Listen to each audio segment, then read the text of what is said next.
안녕하세요. 저에게는 100점 만점의 남편이 있습니다. 그는 집안일도 잘 도와주고 저에게 무척 잘해주는 사람이에요. 칭찬을 들으면 더욱 힘이 나는 성격이라 다른 사람들 앞에서는 더욱 잘해주곤 했죠. 남들의 시선과 평가를 신경 쓰는 남편이어서 그런지 평소에도 더 잘하려고 노력하는 사람이었어요. 그 일이 있기 전까지는 우리 가족은 정말 단란하고 행복한 가정이었습니다. 결혼 전에도 남편은 무척 자상한 사람이었고 결혼 후에도 변함이 없었어요. 최근에는 집에 와서 밀린 집안일도 도와주고 아이도 잘 돌봐주는 좋은 아빠이자 좋은 남편이었습니다. 제가 아이를 가졌을 때는 매일 제 건강을 걱정하며 보살펴 주었고 아기가 태어난 후에는 분유도 타주고 기저귀도 갈아주며 다방면으로 저를 도와주었어요. 주변에서는 아이를 낳으면 바쁘지 않냐고 남편도 바빠서 집에 늦게 들어온다고 했지만 저희는 늘 가족과 함께 시간을 보냈어요. 그래서 저는 일빙수와 같은 용어를 사용할 수 있었죠. 그럼에도 불구하고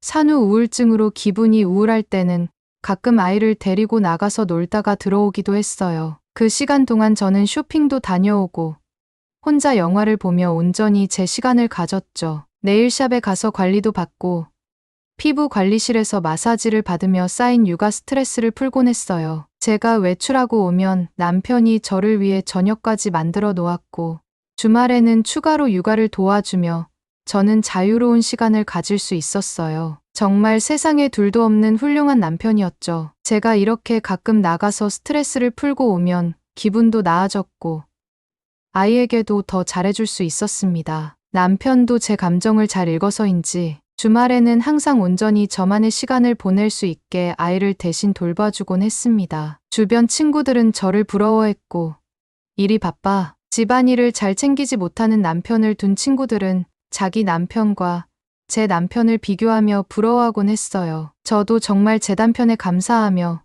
이렇게 큰 가정에 헌신적인 사람이 또 없겠구나 생각하며 살았어요. 그래서 지금의 삶에 무척 만족도가 높았어요. 남편은 경제적으로도 어려움이 없을 만큼 잘 지원해주고 아이도 잘 돌봐주고 저와도 잘 지내서 완벽하게 행복한 가족이었죠. 그렇게 행복한 가정 속에서 아이는 점점 커가고 말을 더 잘하기 시작했어요. 엄마, 아빠라는 말을 제일 먼저 하더니 한 달이 지날수록 말이 급속도로 늘더라고요. 20개월 무렵부터 말이 트이기 시작하더니 2살이 되었을 때는 꽤 많은 말을 하게 되었어요. 엄마, 비가 내려요.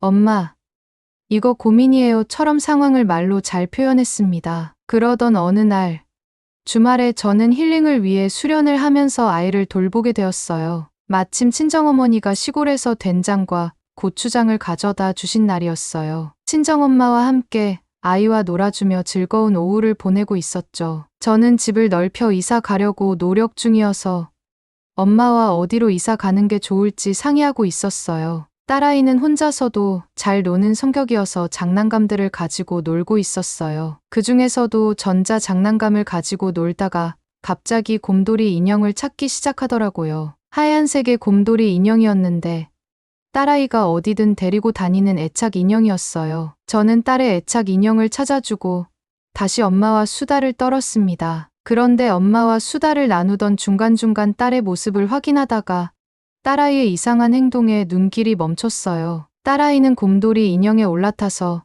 당근을 주무르는 듯한 동작을 하고 있었어요. 아이들이 푹신한 인형을 좋아하니 인형 위에서 말 타는 신용을 하는 것 같았어요. 그런데 딸아이가 인형 위에서 방방 뛰면서 자기야, 나 좋아.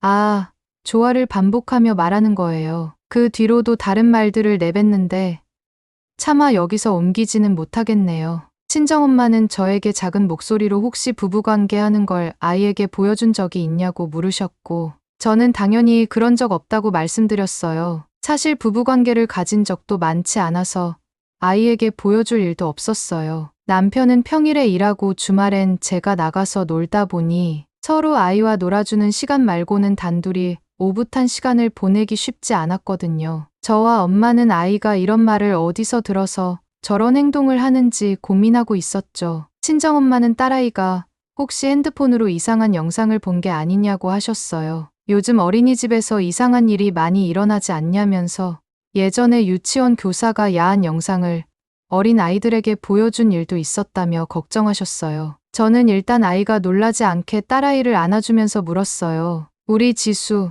누구랑 재밌는 놀이 했어? 이런 놀이 하는 거 본 적 있어? 어디서 봤는데? 그러자 딸아이는 아빠랑 봤어요. 집에서도 봤어요. TV에서도 봤어요. 라고 말했어요. 순간 가슴이 덜컥 내려앉았어요. 이제 겨우 2돌 지난 딸아이의 말에 100% 신뢰하기는 어려웠지만 최근 들어 말도 꽤 트인 아이여서 딸아이가 그저 지어낸 말이라고 보기도 어려운 상황이었어요. 저는 놀란 마음을 감추고 딸에게 다시 물었어요. 누구랑 그런 놀이 했는데? 아줌마랑요? 언제 엄마 없이 했어요? 그러자 딸아이는 아빠 친구네 집에서도 아빠랑 저랑 했어요. 다른 친구랑도요. 아빠는 가끔 저랑 놀아요. 라고 말하는 거예요. 저와 친정엄마는 딸아이의 충격적인 말에 이게 대체 무슨 일인지, 제가 어떻게 행동해야 하는지 혼란스러웠어요. 딸아이에게 더 자세히 묻고 싶었지만 이제 다른 거 놀아야 해요. 라며 자기 방으로 들어가 버렸어요. 친정엄마는 이 말만 들으면 남편이 바람 피우는 게 맞는 것 같다. 그동안 이상한 낌새가 없었냐고 물으셨는데 사실 전혀 없었습니다. 남편은 늘 가족과 함께 지내고 주말에는 제가 집에 없어서 이상한 낌새를 느낄 겨를도 없었거든요. 친정엄마는 확실한 증거를 잡을 때까지 모른 척하라고 하시며 저에게 작은 녹음기와 인형 하나를 건네주셨어요. 이게 소형 녹음기니까 주말에 나가는 척하면서 이 옷에 몰래 넣어 주머니에 넣고 들키지 않게 해.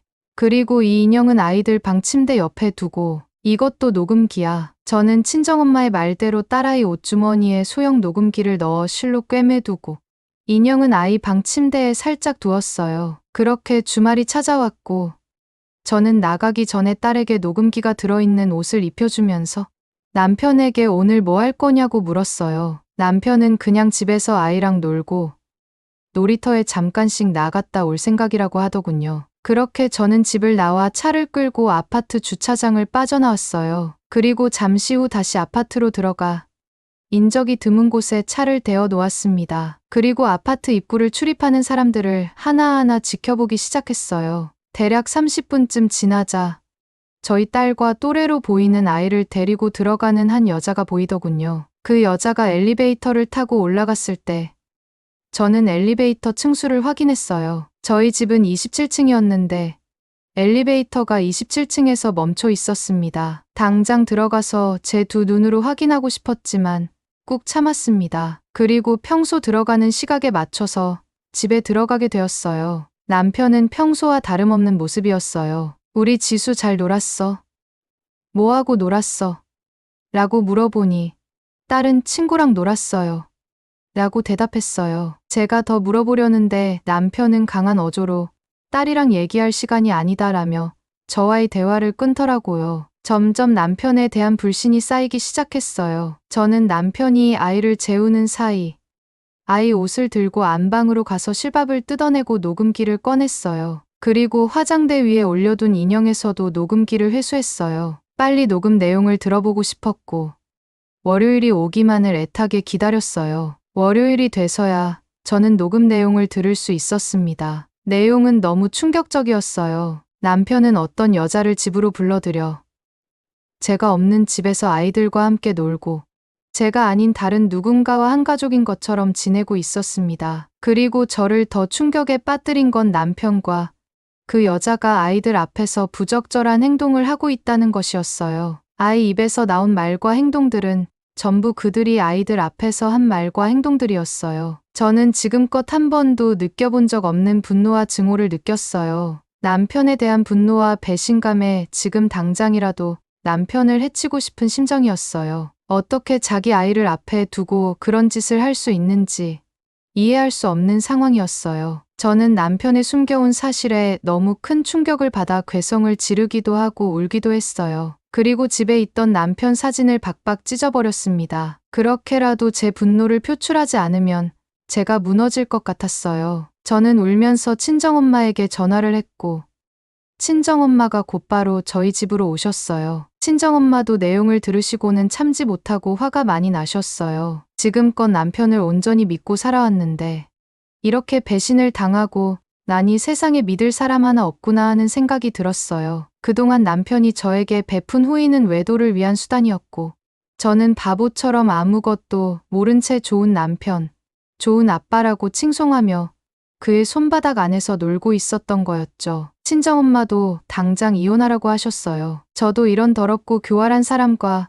더 이상 함께 살고 싶지 않았습니다. 하지만 이 일을 하기 전에 꼭 복수를 하고 싶었습니다. 그동안 세상에서 가장 좋은 남편이자 아빠인 그 사람에게 가혹한 대가를 치르게 하고 싶었어요. 그리고 저는 계획을 세우기 시작했어요. 주말마다 증거를 모았고 그 여자의 정보를 알아냈어요. 그 여자의 집을 알아내는 건 전혀 어렵지 않았어요. 그저 주말에 제가 밖에 나가지 않으면 되는 것이었죠. 저는 몸이 좋지 않다는 핑계를 대고 집에 남았는데 남편은 아이를 데리고 나가서 바람을 쐬고 오겠다고 하더군요. 그렇게 남편을 미행해서 찾아간 곳이 바로 그 여자의 집이었어요. 주소지만 확인하고 집으로 돌아온 후 그 여자의 집을 찾아가게 되었어요. 담배를 피우고 있던 남편과 놀고 있던 그 여자를 저는 상당량의 증거와 함께 찾아갔습니다. 그리고 제가 그동안 모아온 증거들을 보여주며 둘의 관계를 확실히 했죠. 남편은 적지 않게 놀라더군요. 당장이라도 그 여자를 찾아가고 싶었지만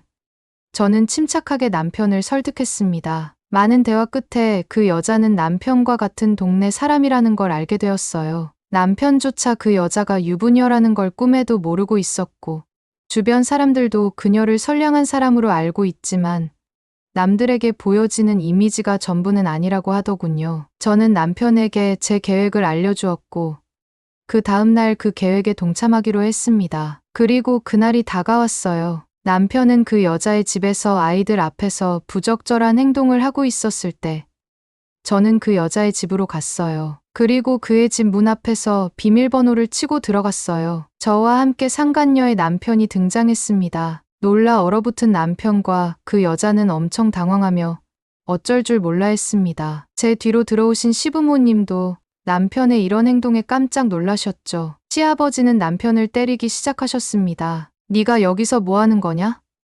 저 여자는 또 뭐고? 너 설마 유부녀랑 바람 피우는 거냐? 에라이.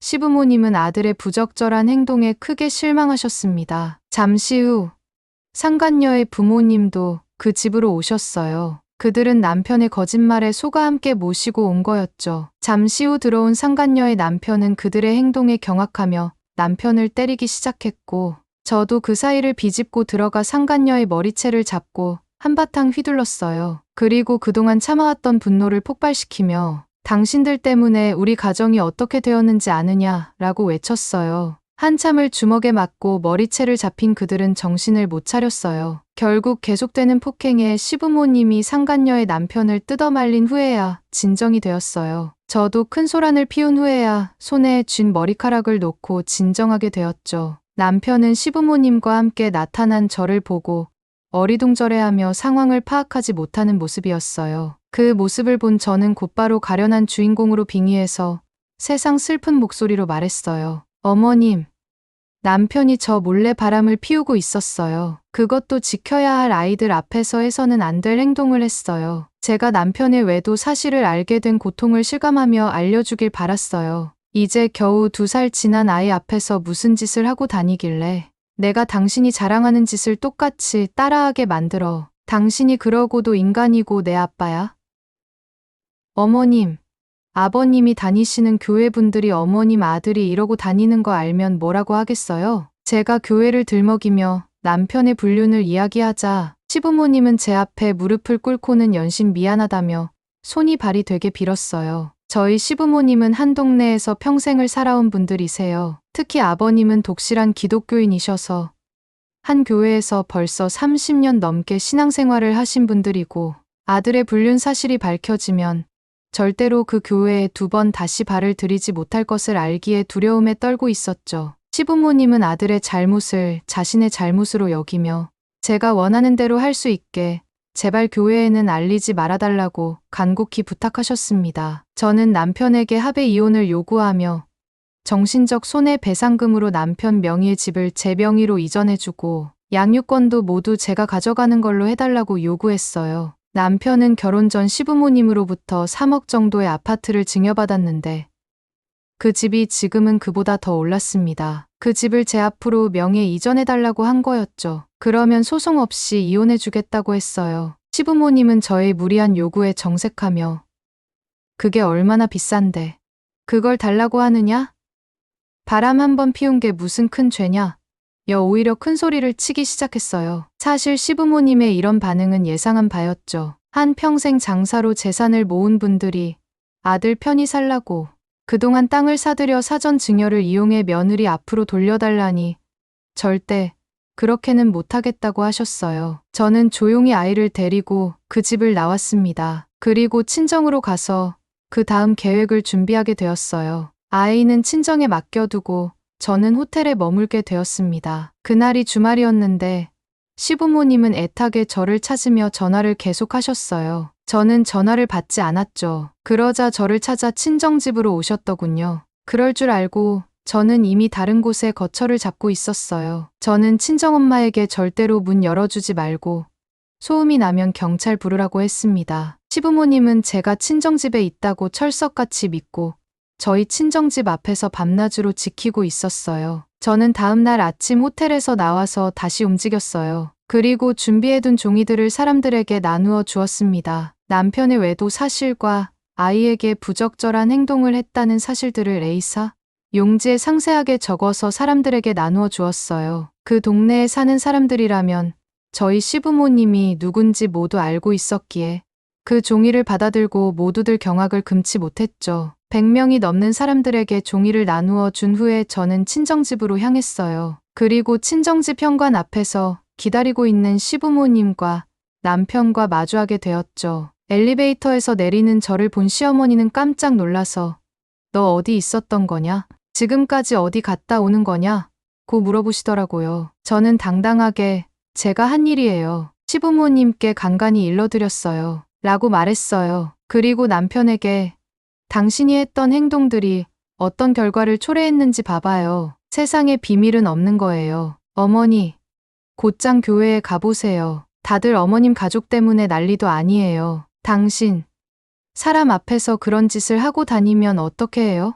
라고 말했어요. 시어머니와 시아버지는 노발대발하며 입에 담지 못할 말들을 쏟아내셨어요. 어머님, 남편이 저를 배신한 거에 비하면 이 정도는 아무 일도 아니에요. 남편 데리고 가서 잘 수습해보세요. 그리고 남편에게 마지막 남은 증거 자료를 건네며 이거 내가 주는 첫 번째 선물이야. 이제 다음은 당신 회사 차례야. 그렇게 말하고는 저는 친정집으로 들어왔습니다. 그로부터 며칠 동안 시부모님은 제발 이혼만은 하지 말아달라며 매일같이 연락이 왔어요. 저는 남편에게 양육권을 제가 받는 것으로 하고 일정 금액의 양육비를 지급하는 조건으로 이혼하게 되었어요. 위자료 청구 소송 귀찮으니 알아서 준비하라고 했더니 5천만 원을 주더군요. 아마도 회사에 소문이 나는 것이 무서워서 준비한 돈 같았어요. 그렇게 벌써 2년이라는 시간이 흘렀어요. 나중에 들은 이야기로는 시부모님은 동네에서 하던 장사도 접고 이사를 가서 아주 먼 교회로 옮겼다고 하네요. 남편은 다니던 직장에서 잘렸는데 그 이유가 상간녀의 남편이 제 남편의 외도 사실을 회사에 알리며 쫓아냈다고 하네요. 남편이 회사에서 잘린 이후 상간녀도 남편과 헤어졌다고 합니다. 이 이야기는 아직까지 저와 연락하고 지내는 중이에요. 그들은 결국 자업자득인 것 같아요. 남자들은 진짜 아랫돌이 단속 잘하세요. 세상엔 저처럼 이렇게 한번 돌아서면 무서운 여자들도 많아요. 제가 낼 수 있는 한에서는 최선을 다해 복수한 것 같아요. 이제는 우리 딸아이가 기억 속에서 아빠의 부정을 저지르는 모습을 지워내는 것만이 제가 바라는 유일한 바람이에요. 이것이 제 이야기입니다. 긴 글 읽어주셔서 감사합니다.